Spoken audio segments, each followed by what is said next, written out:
Olá pessoal, eu sou o professor Paulo César Coelho. Esta é mais uma videoaula do curso de Fisiologia Humana, voltada para alunos do curso técnico de enfermagem, mas extensível, estendida para todos os cursos técnicos da área de saúde. Hoje será a nossa videoaula 12, a última videoaula da fisiologia cardíaca, não do sistema cardiovascular, que ainda teremos uma sequência de aulas sobre a parte de hemodinâmica dos vasos.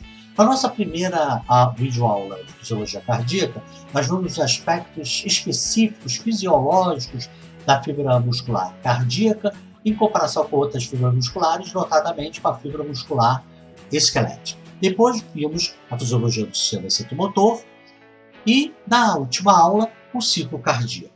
Hoje nós vamos falar sobre o débito cardíaco. Então vamos lá. Débito cardíaco. O que é o débito cardíaco? É a quantidade de sangue injetada através do coração para a circulação sistêmica no espaço de 1 minuto. Então, cada vez que o coração bate, tem um ciclo, e ejeta sangue para a aorta, ele ejetou o que a gente chama de débito sistólico. No final, e o coração, a gente viu que em média, um adulto basal, ele bate 80 a 100 vezes por minuto. Então a gente conta a quantidade de débito sistólico de cada batimento, que é o resultado de cada batimento, e multiplica pelo número de vezes que o coração bateu, vai somando, e no final de um minuto nós temos o débito sistólico, o débito cardíaco. Então o débito cardíaco é a soma de débitos sistólicos durante 1 minuto. E o débito sistólico é a quantidade de sangue injetada pelo ventrículo esquerdo para a aorta a cada batimento. Então, a soma desses débitos sistólicos em 1 minuto dá o débito cardíaco. Não confundir débito sistólico com volume sistólico. Volume sistólico não é débito sistólico. Volume sistólico é o sangue residual que fica no ventrículo quando as válvulas semilunares se fecham. E aí acabou, o sangue que tinha que passar, passou. O débito sistólico que tinha que acontecer, aconteceu. O que ficou é volume sistólico. Porque a gente falou, quando falamos no ciclo cardíaco, quando o sangue vai entrar dentro do átrio, ele encontra um sangue residual dentro do átrio. Também existe o sangue residual dentro do ventrículo. Esse sangue residual é volume sistólico. Então, quanto maior o volume sistólico, quanto mais sangue ficou no residual, provavelmente menor é o que saiu. Então, menor o débito sistólico, a não ser que você tenha uma hipervolemia, um volume sanguíneo muito aumentado, que você aumenta o volume sistólico e ainda aumenta o débito cardíaco. Mas se você não tiver hipervolemia, se você tiver hipovolemia ou normovolemia, volume normal ou baixo na hipovolemia, quanto mais aumentar o volume sistólico, ou seja, o sangue residual, menos o débito sistólico, no final de 1 minuto, vamos ter provavelmente uma menor quantidade de débito cardíaco, já que o débito cardíaco é a soma dos débitos sistólicos. Bem, o débito cardíaco ele é importante e a cada entrada de sangue, ele vai, cada débito sistólico produz um pulso. O débito cardíaco não é um pulso, nem o débito cardíaco. E o volume de sangue que produziu esse pulso na artéria em 1 minuto é o débito cardíaco. Então, quando a gente tem um volume menor, provavelmente esse pulso é mais frágil, não é tão cheio. Você aperta, às vezes você pode sentir o seu pulso da polpa digital, não o pulso do paciente. E o débito cardíaco é importante porque ele, inclusive, determina, ajuda, é um dos componentes que determina a pressão arterial. Quando a gente estudar hemodinâmica, nós vamos ver que a pressão arterial é igual a débito cardíaco vezes a resistência vascular periférica. Então, se a resistência vascular periférica não mudar, estiver dentro da normalidade, se a gente aumenta o débito cardíaco, a gente aumenta a pressão arterial média. Se a gente diminui o débito cardíaco, a gente diminui a pressão arterial média. Eu digo isso porque se a gente aumenta o débito cardíaco, mas diminui bastante a resistência vascular periférica, pode ser que a gente nem altere a pressão arterial. Ou ao contrário, se a gente diminui bastante o débito cardíaco e aumente a resistência vascular periférica, também uma coisa equivale a outra. Mas se a resistência vascular periférica não for alterada, aumentou o débito cardíaco, aumentou a pressão arterial. Diminuiu o débito cardíaco, diminuiu a pressão arterial, mas isso detalharemos quando estudarmos aula sobre pressão arterial. Bem, existem várias situações que interferem no débito sistólico, logo no débito cardíaco. aumentando, favorecendo o débito sistólico, aumentando o volume dele, e aí aumentando o débito cardíaco, ou diminuindo assim o débito cardíaco. Então vamos ver que situações seriam essas. Então vamos lá, pré-carga. O que seria uma pré-carga? Pré-carga é o seguinte, é a pressão do retorno venoso sobre a parede do átrio. Então, quanto maior a pressão na parede do átrio, ou seja, quanto maior o volume de sangue do retorno venoso, e aí quando a gente fala retorno venoso, é retorno de sangue pelas veias, não de sangue venoso, porque pelas veias cava superior e inferior é sangue venoso, mas pela veias pulmonares é sangue arterial. Então, o retorno venoso por coração, quanto maior o volume de retorno venoso, maior a pressão, maior a distensão, e aí mais intensa é a contração, né? Tanto maior vai ser o tônus produzido, maior vai ser o encurtamento. Então, você vai ter uma pré-carga alta, fatalmente vai acabar, não só porque entrou mais sangue, vai sair mais sangue, como também a distensão vai ser maior, então a contração será mais violenta, mais intensa, então vai ficar menos sangue residual no átrio. E o mesmo acontecendo no ventrículo. O volume sistólico tenderá a diminuir, mesmo que seja por conta de ter entrado um grande volume de sangue, ele tenderá a diminuir porque esse aumento da força contrátil não só vai empurrar esse excedente de sangue que veio, como também vai reduzir o que fica residual no átrio e no ventrículo, aumentando assim o débito sistólico, aumentando com isso o débito cardíaco. O contrário também é verdadeiro. Se a gente tiver uma baixa de pré-carga, ou seja, um menor volume de retorno venoso, a gente terá uma distensão menor, e aí mesmo que fique menos sangue ali residual, a distensão será menor, então o tônus aumentado será menor, o encurtamento será menor. De repente entrou menos sangue, mas não fica nem tão menos sangue no volume sistólico não, porque o que vai impactar é o débito sistólico, vai diminuir a quantidade de sangue que sai, não só porque entrou menos sangue, como também que a força de contração caiu. Então, sai menos sangue porque entrou menos sangue e ainda sai menos sangue ainda porque a força de contração caiu. Aí isso vai acabar impactando o débito cardíaco, vai cair o débito cardíaco. Então, pré-carga alta, débito cardíaco alto.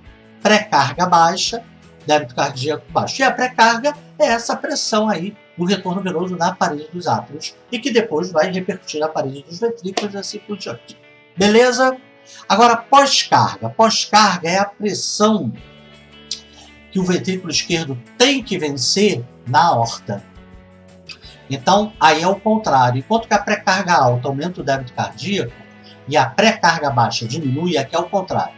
Se a pós-carga está alta, ou seja, se a pressão na artéria, a aorta, está altíssima, o ventrículo esquerdo vai ter uma dificuldade tão grande de jogar sangue para a aorta, e quanto maior a pressão, maior a dificuldade dele jogar, e nem sempre a pressão está alta porque tem muito volume de sangue, pode ser que esteja uma contractura importante ali.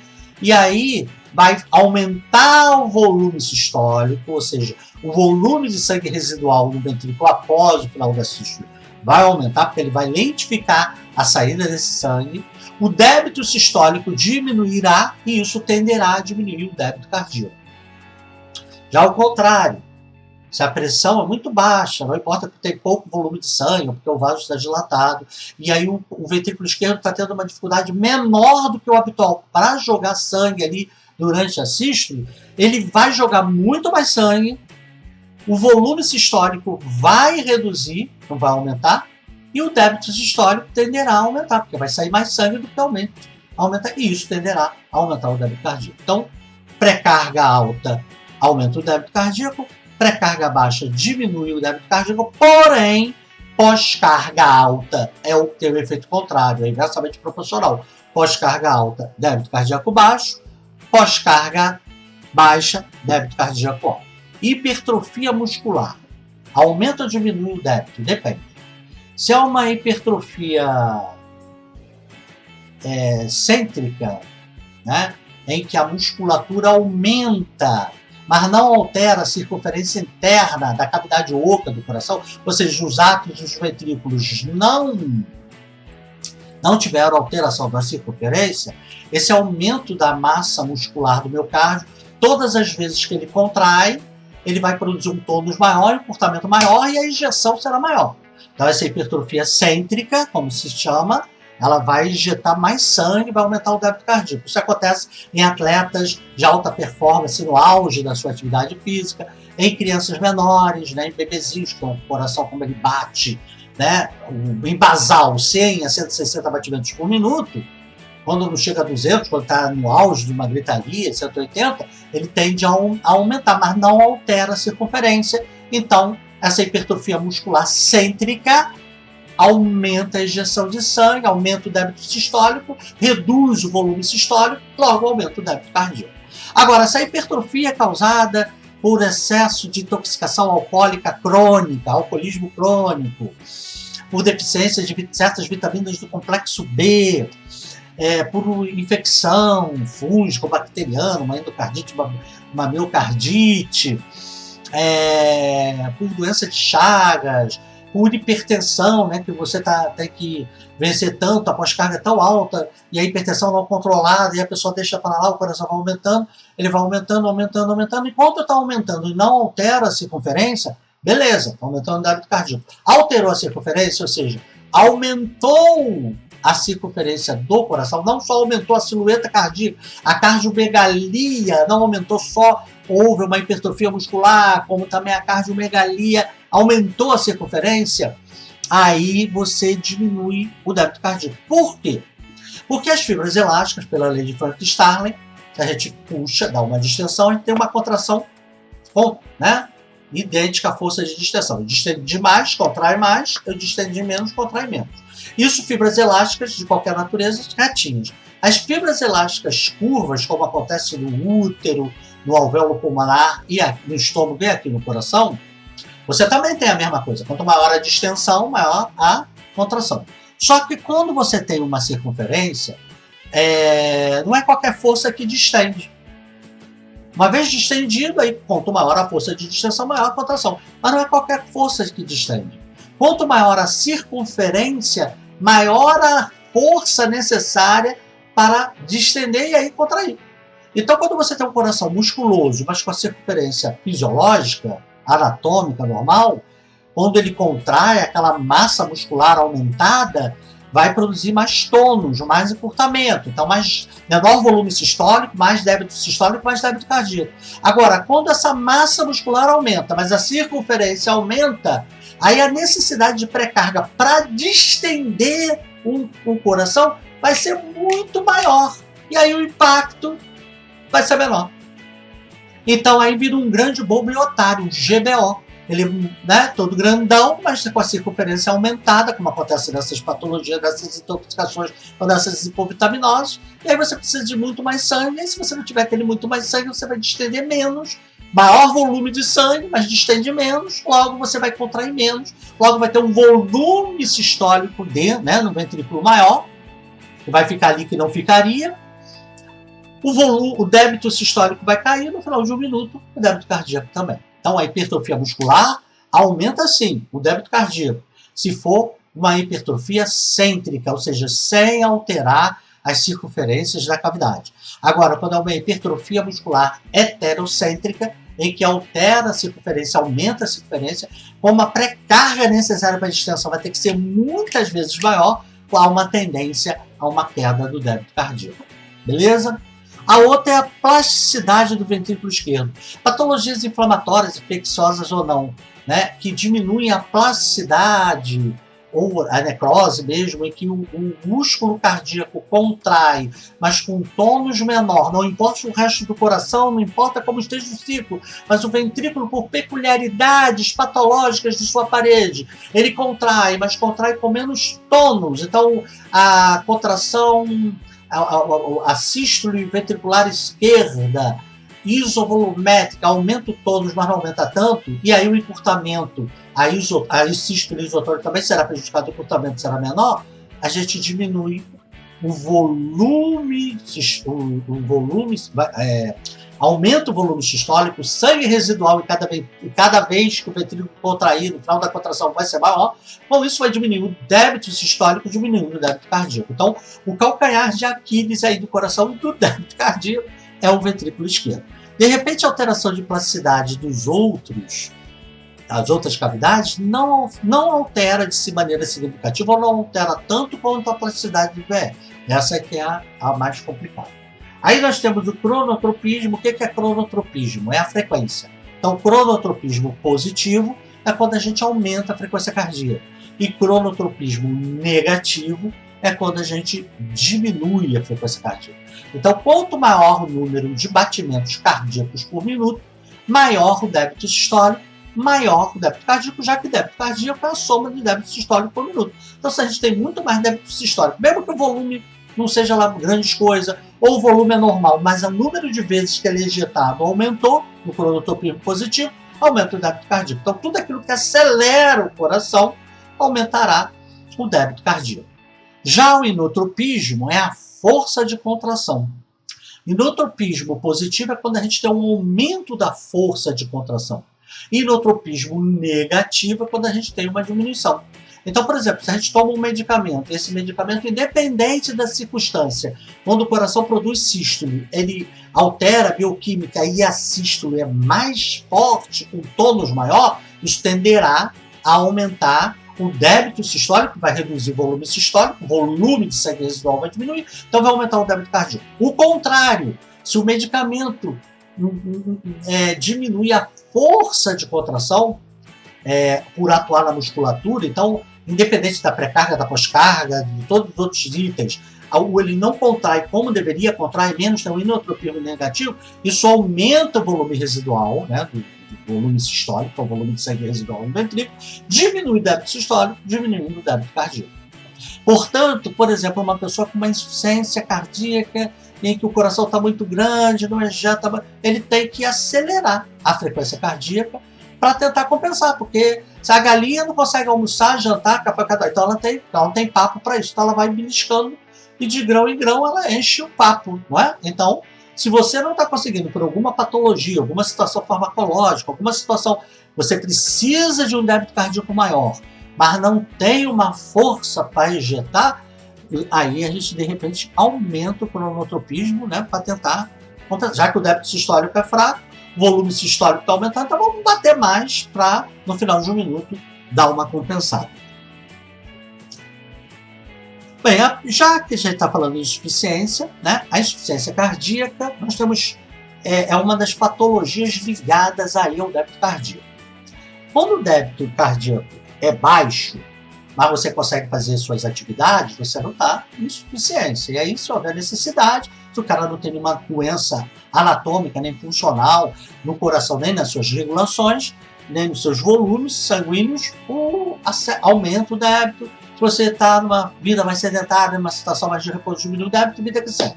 Agora, a gente considera insuficiência quando o coração produz débito, mas é um débito para uma vida limitada. Você não, muitas das vezes não pode nem se tomar um banho e se enxugar, que você não tem débito cardíaco suficiente para exercer essa atividade. Então, todas as vezes que a gente fica limitado na nossa atividade física por conta de uma insuficiência de débito, que a gente tenta compensar isso e não consegue, ou dá uma melhora parcial, a gente está numa insuficiência, né? A insuficiência pode ser direita, pode ser esquerda, ou pode ser congestiva, e as duas, dos dois lados. Insuficiência cardíaca direita é quando a gente, vamos voltar a uma aula lá anterior, é quando a gente tem esse lado direito aqui do coração todo prejudicado. A gente não tem débito para o lado, o coração direito, ou seja, o átrio ou o ventrículo direito, não faz o bombeamento por alguma patologia, por alguma questão adequado. Então vai menos sangue para a artéria pulmonar. Então esse sangue vai ser menos oxigenado. Isso vai acabar quando você volta o sangue para o lado esquerdo, isso vai comprometer o débito cardíaco, né? A quantidade de sangue injetada na aorta vai ser comprometida vai ter menos sangue e a pessoa vai ficar limitada. Se ela tiver que correr, sair correndo, né? E ela não vai conseguir. Ela vai cansar com facilidade, vai ter que aumentar muito a frequência cardíaca para tentar compensar, vai sentir como se o coração saísse pela boca, então vai ter um problema aí sério. E o sangue todo das cavas superiores e inferiores vão ficar represado. Então, logo as primeiras coisas que acontecem, além desse cansaço anormal do esforço, a limitação do esforço, é um edema nos pés e maleolar, e ó, no maléolo, né? Ela vai ficar inchado, você aperta, fica aquilo. Nem todo edema de membros inferiores pode ser um problema vascular dos membros inferiores, né? Pode ser uma erisipela, nem todo, mas esse edema sem claudicação, sem você mancar, sem dores ali na perna, sem um processo inflamatório, temos que pensar numa insuficiência cardíaca do lado direito, e aí ele vai aumentando, aumentando, aumentando. Daqui a pouco está a perna toda inchada e assim por diante. Agora, quando o problema é uma insuficiência cardíaca esquerda, o coração tem dificuldade de bombear por problema no átrio ou o ventrículo esquerdo, mas por ele o direito está ok, aí o sangue passa, o pulmão, a troca gasosa, mas ele não consegue bombear isso adequadamente para a aorta. Então, todas as vezes que você precisar de mais sangue, com mais oxigenação e mais sangue, você não tem, vai cansar, vai se limitar, vai ter que acelerar a frequência cardíaca para aumentar o número de vezes do débito cardíaco, enfim. E aí a gente vai começar a represar sangue aonde? As veias pulmonares não vão conseguir jogar sangue para o átrio adequadamente, ou porque o átrio está disfuncional, ou porque o ventrículo está disfuncional e está aumentando o resíduo de sangue no átrio, dificultando o enchimento do átrio, ou as duas situações, e aí vai começar a acumular sangue aonde? Nos vasos capilares pulmonares, que geralmente a pressão hidrostática, diferente dos outros capilares sistêmicos, é baixinha, ali não há troca capilar, porque ali passa a troca de gases. Não há passagem de nutriente para o pulmão. Passagem de nutriente para o pulmão é dos capilares broncos. Não alveolares, ali é só para trocar gases. Perder CO2 para o alvéolo e receber oxigênio. Então a pressão hidrostática ali é baixa. Aí ela começa a aumentar e começa a haver troca capilar, igual que a gente aprendeu lá no compartimento de líquidos orgânicos. E aí vai chegar um momento que o indivíduo vai começar vai abrir capilares acessórios do pulmão. Geralmente estão fechados. Eles se abrem quando a gente deita, porque aí diminui a necessidade de sangue circulante, então ele se abre, como tem anticoagulância, ele impede que coagule, beleza, a pessoa levantou aquilo, contrai e sai. Numa pessoa com insuficiência cardíaca, ela já tem um encharcamento do pulmão ali. Então, geralmente, ela produz muita secreção, muito catarro, e aí, quando ela deita, ela começa a ficar muito abafada, porque aí ela não consegue fazer troca gasosa direito, aí ela tem que colocar um travesseiro, daqui a pouco, se a insuficiência piora, 2 travesseiros, daqui a pouco se piora outra vez recostada, daqui a pouco ela tem que ser até sentada. Quanto maior a necessidade, não é por mania, por prazer, é por necessidade, senão ela fica abafada, ela não consegue dormir. Isso significa que já está tendo ali um acúmulo de líquido, já tendo um edema intersticial. Só que chega um momento que a quantidade de líquido ali é tamanha que começa a extravasar líquido para dentro do alvéolo e aí é estouro da boiada. Aí vai aumentando a quantidade de água no alvéolo, vai subindo, a pessoa vai aumentando a falta de ar. Aliás, quando tem o edema intersticial, já tem uns receptores perivasculares que detectam aquele líquido e já dá uma respiração cansada, dá uma sensação de cansado. Ainda não tem líquido dentro do alvéolo, o máximo que é catarro, mas já tem líquido no tecido em excesso, então já dá uma situação de cansaço. Aí quando começa líquido dentro do alvéolo, aí não há troca gasosa, como você estivesse sendo afogado de dentro para fora, e aí você começa a ficar, e aquilo vai aumentando, começa a sair pela boca, e aí sai uma secreção clara, aerada, às vezes rosada, porque às vezes alguns vasos rompem, mas não é uma hemorragia pulmonar. A hemorragia pulmonar sai sangue vivo. Esse pode sair, e aí a pessoa vai ter que fazer um tratamento rápido, senão perde o paciente. Vamos ter que colocar nos garrotes, nos 3 membros, e deixar os dois superiores e o inferior, e fazer um rodízio entre eles, para diminuir o fluxo de sangue para o centro, colocar diuréticos potentes na veia para sugar essa pessoa. Às vezes tem que, isso tudo é a sangria branca, às vezes tem que pegar literalmente sangue e aspirar sangue, jogar fora a sangria vermelha, usar um derivado do ópio para acalmar, porque o nervosismo acelera mais a situação, piora mais a situação e melhorar a respiração. E aí isso é chamado de edema agudo de pulmão. Então a complicação mais séria da insuficiência cardíaca esquerda é o edema agudo de pulmão. Temos aqui uma radiografia aí. Que na realidade, edema agudo é passagem para o alvéolo, que uma vez, como eu falei, uma vez acontecendo é o estouro da boiada. Começa a ter estertores molhosos e a pessoa vai tendo uma sensação de afogamento, de angústia, de afogamento de dentro para fora. Mas esse edema já estava acontecendo há algum tempo no intestino, né? Então, já começa a reparar, pacientes que necessitam de travesseiros não por mania, não, né, por prazer, mas por necessidade, que não conseguem respirar, e uns até que tem que ficar sentado, salvo se ela tiver está em plena crise de asma, alguma coisa assim, ela não tiver nada disso, temos que ver o lado esquerdo.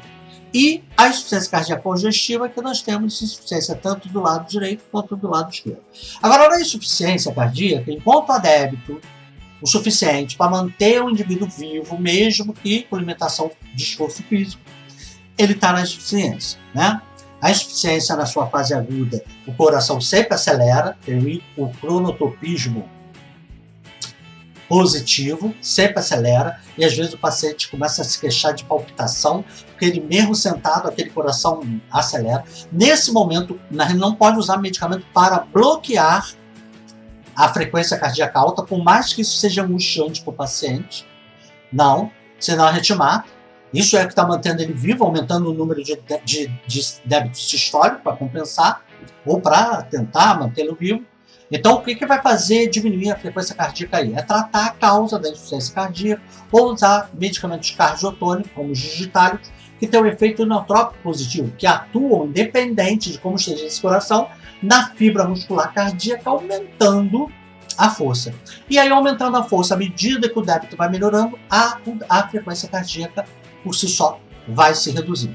A frequência cardíaca no paciente com insuficiência cardíaca só deve ser bloqueada diretamente, quando ela ainda existe, quando o indivíduo controlou a causa da insuficiência cardíaca e ele ainda mantém uma taquicardia reacional em que não é mais necessário, já tem um volume. Aí nós temos que bloquear essa frequência cardíaca aí, alta, porque senão ele vai aumentar o tamanho do coração. Se já estava ao grande, ele aumenta ainda mais, senão vai aumentando e aí vai ser um fator a mais para prejudicar essa insuficiência cardíaca aí, tá? Beleza? Mas isso é assunto depois que vocês vão discutir quando forem estudar as emergências, né? A parte de emergência, farmacologia, mas numa crise aguda de insuficiência cardíaca, a frequência cardíaca alta ela é bem-vinda, ela não é negativa, né? Assim como também a gente tem, para aumentar a pré-carga, a gente aciona um mecanismo, um sistema renina-angiotensina-aldosterona para reduzir o volume sanguíneo, fazer uma vasoconstricção e aumentar o volume de sangue que entra no coração para aumentar a pressão e tentar melhorar essa, né? Então ela não deve ser bloqueada. Aí tem que dar cardiotônico e resolver a causa básica. Agora, numa insuficiência renal, numa insuficiência cardíaca crônica, que o paciente já está na mão, já está conduzido, afastou a causa, está afastando, mas ele já, aí, esse sistema renina-angiotensina-aldosterona aumentado, vai aumentar a pós-carga, vai dificultar, não tem mais necessidade de aumentar a pré-carga, você já está usando o medicamento cardiotônico, e ele não foi bloqueado por algum motivo. Então, da mesma maneira que a frequência cardíaca numa alta, ou seja, cronotopismo positivo, numa insuficiência cardíaca crônica, que não piorou, que estava controlada por cardiotônico, mas ela insiste, ela vai ser deletéria, ela que era positiva na forma aguda, que aumentava o número de débito cardíaco, agora ela vai ser deletéria, que pode aumentar ainda mais a silhueta cardíaca, e ela deve ser bloqueada, se ela não foi por si só pelo tratamento da própria insuficiência cardíaca, o excesso de sistema renina-angiotensina-aldosterona vai aumentar o retorno venoso, vai aumentar a pré-carga para tentar melhorar a distensão do coração. Numa fase aguda, bem-vinda. Agora, numa fase crônica, aquilo se mantém, vai gerar uma hipertensão arterial que vai aumentar a pós-carga e vai dificultar a passagem do sangue vai lutar contra as nossas medidas de controle. Então, tem a fase aguda, a fase crônica, de acordo com a fase, ataque cardíaco no sistema renina-angiotensina-aldosterona em alta é positivo. Já numa fase mais crônica, ataque cardíaco no sistema renina-angiotensina-aldosterona, salvo se tem algum outro motivo, ele estando alto não é positivo. Agora, há situações em que o débito cardíaco é tão baixo ou nenhum, que mesmo a pessoa parada, sem movimento nenhum, ela não consegue oxigenar o cérebro, o coração, e aí nisso nós temos uma parada cardíaca. A parada cardíaca, a mais frequente no adulto, é a fibrilação ventricular, geralmente causada por isquemia do ventrículo. O ventrículo, em vez de se contrair assim, ele fica fibrilando. Então, se você massagear, não vai adiantar nada. Você tem que usar um desfibrilador para produzir uma parada cardíaca. Às vezes ele até volta a bater após o desfibrilador, mas na maioria deles, fazer realmente uma parada da parada, fazer parada de movimento, e aí é só massagem e mais adrenalina que você vai aplicar, que é um medicamento que aumenta a frequência e a força de contração, uma ação ultra rápida que vocês vão estudar depois na farmacologia, faz com que haja o retorno, se ela for bem sucedida, a reanimação, o retorno do paciente. Agora, se você massagear e ficar fazendo adrenalina e não usar o desfibrilador, né, ele não vai adiantar nada, porque você vai massagear, ele vai estar igual uma gelatina, você não injeta débito cardíaco legal, então continuando a parada. Então, a fibrilação é sempre... Agora, tem que ter cuidado. Quando for usar as partes dos desfibriladores, além dos locais exatos, que vocês vão aprender aí nas aulas de emergência, não pode estar nem a pessoa que está aplicando a desfibrilação, nem nenhuma outra pessoa grudada no paciente, porque senão vai fazer uma sistolia no paciente, perfeito, vamos agora massagear, agora vai ter uma grande chance de ser eficiente, como também pode gerar uma sistolia no paciente. Vai ter um acompanhante que está ali grudado no paciente. Então, todas as vezes que for ligar a carga, fala, afaste do paciente, afaste. Verifique se todo está afastado e liga. Por mais que seja pressa, não deixe de falar, porque as pessoas esquecem, principalmente leigas, que nem sabiam disso, e aí você vai ter, ao invés de vai ter mais de uma pessoa em assistolia para reanimar. A sistolia é quando o coração literalmente está parado. Ele não tem débito cardíaco porque ele não tem movimento algum. Então esse não precisa do desfibrilador, ele precisa de massagem e medicamentos para fazer o coração voltar. A maioria das crianças, quando param, é em assistolia. E o ritmo agônico, que é raro em qualquer faixa etária, é que você tem vários pontos de arritmia, como fosse um saco de gato com um cachorro dentro, né? Um desenho animado, que ele fica mexendo por tudo que é lado, você fica vários pontos desorganizados nos atos dos ventrículos, e aí é uma complicação, o prognóstico é muito ruim. Então, relacionado ao débito cardíaco, podemos dizer, ele é fraco, é menos do que você necessita, mas mantém vivo insuficiência cardíaca, pode ser do lado direito, do esquerdo ou congestiva. Agora, ele não tem nenhum, ou que tem nada, é a mesma coisa, não mantém o indivíduo vivo, aí uma parada cardíaca, que pode ser por fibrilação, assistolia ou ritmo agônico. Na ausência do desfibrilador, pode ser feito um soco bem dado, nem sempre isso funciona, né?